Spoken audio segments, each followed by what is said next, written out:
আসসালামু আলাইকুম রহমতুল্লাহি অবরকাতুহু। সম্মানিত দর্শক, পৃথিবীতে একটি তৃতীয় বিশ্বযুদ্ধ হবে এবং সেই তৃতীয় বিশ্বযুদ্ধ নিয়ে বহু কাল আগের থেকে জ্ঞানী বিজ্ঞানীরা নানা রকম সেই যে প্রেডিকশন সেটা করে গেছেন। যেমন আলবার্ট আইনস্টাইন বলে গেছেন যে তৃতীয় বিশ্বযুদ্ধ কিভাবে হবে আমি বলতে পারবো না, তবে চতুর্থ বিশ্বযুদ্ধ কিভাবে হবে সেটা আমি বলতে পারবো। চতুর্থ বিশ্বযুদ্ধ হবে হাতে হাতে। মানুষের হাতে কোনো হাতিয়ার থাকবে না। তারা একে অপরের সঙ্গে লড়াই সংগ্রাম করার জন্য নিজেদের যে হাত পা আছে সেগুলো ব্যবহার করে তারা যুদ্ধ করবে। ইট মিনস তৃতীয় বিশ্বযুদ্ধ মানুষকে অতি প্রাকৃত জগতে ফিরিয়ে নেবে। অতি প্রাকৃত বললাম এই কারণে যে মানুষ যখন প্রথম তৈরি হয়েছিল আশরাফুল মাখলুকাত হিসেবে, তার একটা মানুষের সুরত ছিল। হয়তো পোশাক ছিল না, হয়তো লঙ্গ ছিল, কিন্তু তার একটা মানসিক স্রোত ছিল এবং মানুষের বুদ্ধি ছিল। কিন্তু তৃতীয় বিশ্বযুদ্ধ যদি হয়, সেখানে পারমাণবিক বোমার আঘাতে যারা সারভাইভ করবেন তারা সবাই বুদ্ধিহীন হয়ে পড়বেন। সারা শরীর তাদের ঝলসে যাবে, বিকৃত হয়ে যাবে তাদের চেহারা, এবং বহুদিন পর্যন্ত রিপ্রোডাক্টিভ হেলথ মানে সন্তান উৎপন্নের ক্ষমতা থাকবে না। গহীন অরণ্যে কিছু মানুষ, হয়তো আমাজনের জঙ্গলে কিছু মানুষ বেঁচে থাকতে পারে। তো এরকম একটা সম্প্রদায় থেকে একটা পরমাণু বোমার আঘাতে ক্ষতবিক্ষত পৃথিবীকে শীতল করতে হয়তো কয়েক লক্ষ বছর চলে যেতে পারে। আর সেই কয়েক লক্ষ বছর পরে যে নতুন একটা মানবের তৈরি হবে, তাদের চেহারা মানবের মতো থাকবে না, অমানুষের মতো হয়ে যাবে। তাদের চেহারা শিম্পাঞ্জির মতো হয়ে যাবে, বানরের মতো হয়ে যাবে, বন মানুষের মতো হয়ে যাবে। এবং তারা যখন একে অপরের সাথে দ্বন্দ্ব এবং সংঘাত করবে, সেই দ্বন্দ্ব এবং সংঘাত করার জন্য মানে পাথর তুলে বা একটা লাঠি তুলে আক্রমণ করার জন্য যে বুদ্ধি দরকার সেটা তাদের থাকবে না। ঠিক এই কথাটাই আসলে আলবার্ট আইনস্টাইন তার বক্তব্যের মাধ্যমে বোঝাতে চেয়েছেন। এখন যেটা বলছিলাম যে তৃতীয় বিশ্বযুদ্ধকে কেন্দ্র করে নানা রকম কথাবার্তা ধর্মের বাইরে হচ্ছে। তো এই যে আমরা হজরত ঈসা আলাইহিস সালামের কথা বলছি, তিনি আসবেন, ইয়াজুজ মাজুজের কথা বলছি, তারপরে আমরা বলার চেষ্টা করছি যে একটা সময় দাজ্জাল আসবেন, দাজ্জালকে দমন করার জন্য ইমাম মাহাদি আসবেন, ইত্যাদি আরও অনেক কিছু। এখন এই যে যা কিছু হবে, এই সব কিছুর সঙ্গে আসলে তৃতীয় বিশ্বযুদ্ধর ঘটনা জড়িত। আপনাদের মনে আছে যে বছর দুয়েক আগে একজন ইহুদি পণ্ডিত, মানে ইসরায়েলের সবচেয়ে নামকরা প্রভাবশালী ইহুদি পণ্ডিত, তিনি বললেন যে দাজ্জাল এসে গেছে এবং তিনি দাজ্জালকে দেখেছেন। আপনারা জানেন যে দাজ্জালের যে নামটি, এটি মুসলমানদের কাছে ভিলেন। মুসলমানদের কাছে যেমন ইমাম মাহাদি হিরো, তদ্রূপ দাজ্জাল যে লোকটি আসবেন তিনি ইহুদিদের কাছে হিরো, আর মুসলমানদের কাছে সে হলো ভিলেন। তো এনিওয়ে এই কথাগুলো বছর দুয়েক আগে খুব আলাপ আলোচনা হতো, ঠিক করোনার আগে আগে বা করোনার পর পর। তো সেটার ধারাবাহিকতায় হঠাৎ করে ডোনাল্ড ট্রাম্প ক্ষমতায় আসলেন। ডোনাল্ড ট্রাম্প ক্ষমতা আসার পরে অনেকগুলো ঘটনা একেবারে তোলপাড় করে ফেলল বিশ্বকে। আমরা দুটো যুদ্ধ, একটা যুদ্ধ এখনো চলমান, সেটি ইউক্রেন এবং রাশিয়ার যুদ্ধ। এটাকে নিয়ে আমরা দীর্ঘদিন যাবৎ ভয় পাচ্ছি যে এই ইউক্রেন যুদ্ধকে কেন্দ্র করে যে কোনো সময় বিশ্বযুদ্ধ বেঁধে যেতে পারে। এর কারণ হলো এক পক্ষে আমেরিকা এবং ইউরোপ, অপর পক্ষে রাশিয়া এবং তার বন্ধু রাষ্ট্র। উভয় রাষ্ট্রেরই বা উভয় জোটেরই পরমাণু শক্তি রয়েছে, অর্থনৈতিক ভিত্তি রয়েছে এবং তারা এই পৃথিবীকে এই মুহূর্তে ডমিনেট করছে। কাজেই তাদের মধ্যে যে দ্বন্দ্ব এবং সংঘাত, এটি পৃথিবীর ধ্বংস ডেকে নিয়ে আসবে। কিন্তু এই যুদ্ধটা না থামছে না চলছে। ফলে এটা মাথার উপরে এই মুহূর্তে আমাদের বোঝা হয়ে আছে। দ্বিতীয় আরেকটা যুদ্ধ হলো ইসরায়েল এবং ইরানের যুদ্ধ, এবং ওই সময়টাতেও আমাদের একটা আতঙ্ক মারাত্মক আকার ধারণ করলো যে এখনই বুঝি তৃতীয় বিশ্বযুদ্ধ শুরু হয়ে যায়।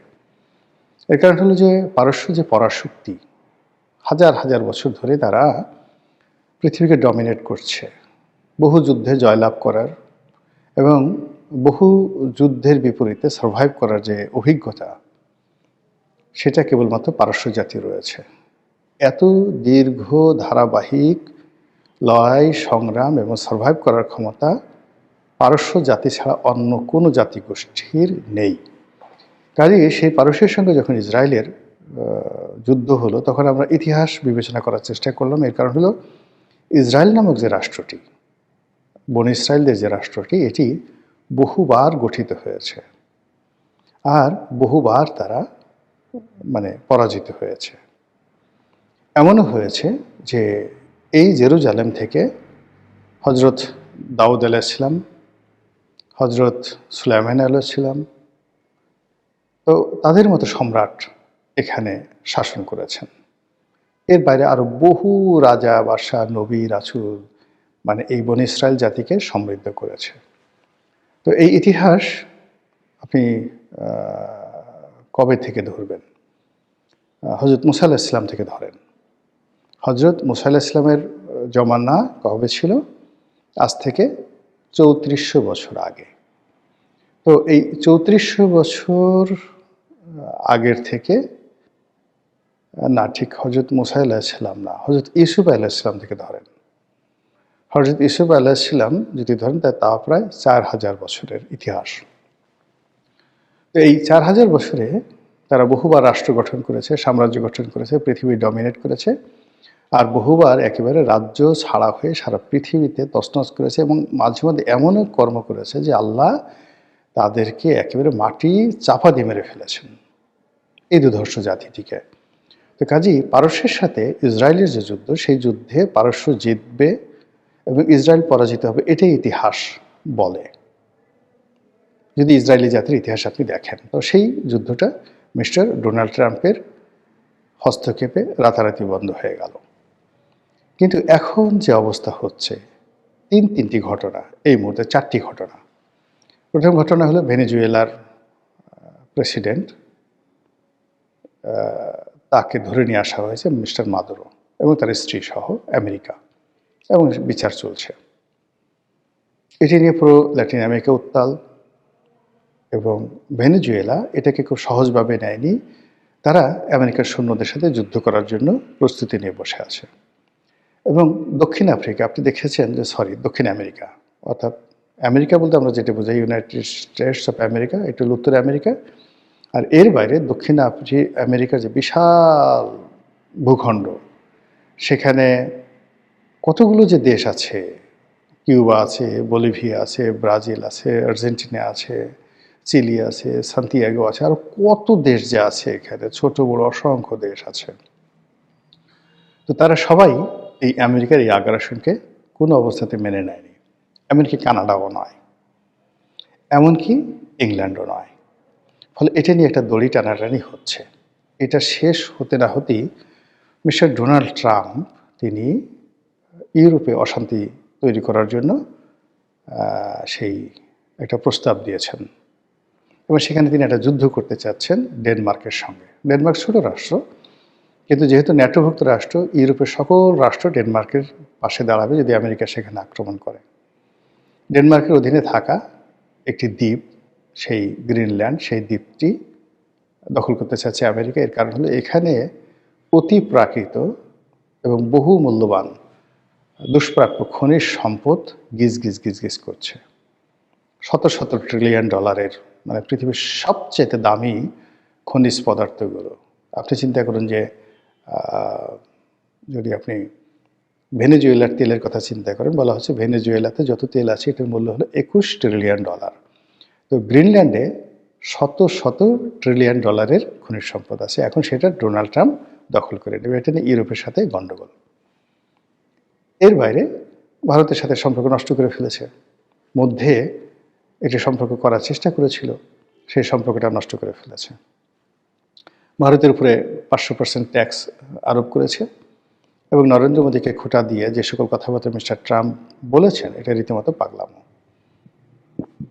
এর বাইরে ইরানে এখন বিক্ষোভ চলছে, মারাত্মক বিক্ষোভ, এবং সেই বিক্ষোভকে কাজে লাগানোর জন্য মিস্টার ডোনাল্ড ট্রাম্প প্রায় প্রতিদিনই তিনি টুইট করছেন। তার সোশ্যাল মাধ্যম যেটা রয়েছেন, টুইট তো না, এটাকে বলে এক্স হ্যান্ডেল বলে, সেখানে দিচ্ছেন না, আর তার নিজেরই একটা সোশ্যাল মাধ্যম আছে, এটাকে বলে ট্রুথ কি যেন বলে আর কি। তো সেখানে তিনি প্রতিদিনই একটার পর একটা স্ট্যাটাস দিয়ে যাচ্ছেন। অন্যদিকে উত্তাল যে ইরান, সেই ইরানের এই রাজনৈতিক পরিস্থিতি ব্যবহার করে সেখানে আবার যুদ্ধ করার জন্য তিনি সর্বোচ্চ চেষ্টা চালাচ্ছেন।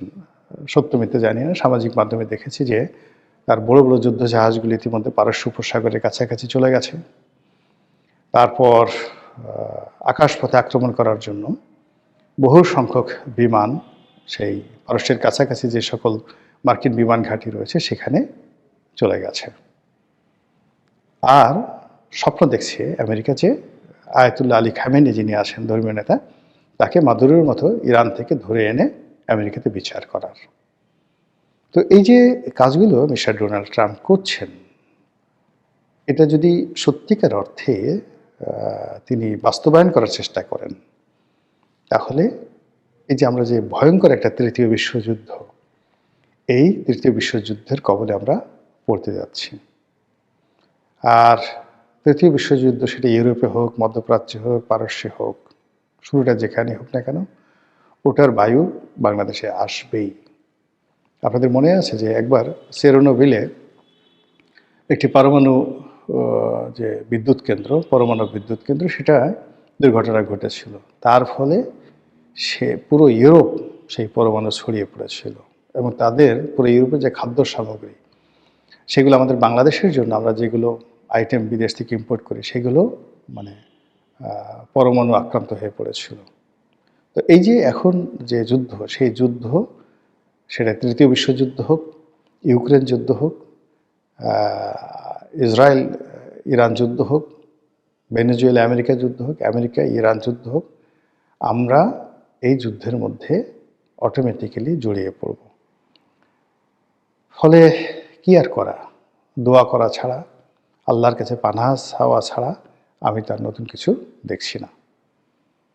আসসালামু আলাইকুম রহমতুল্লাহি ওয়া বারাকাতুহু।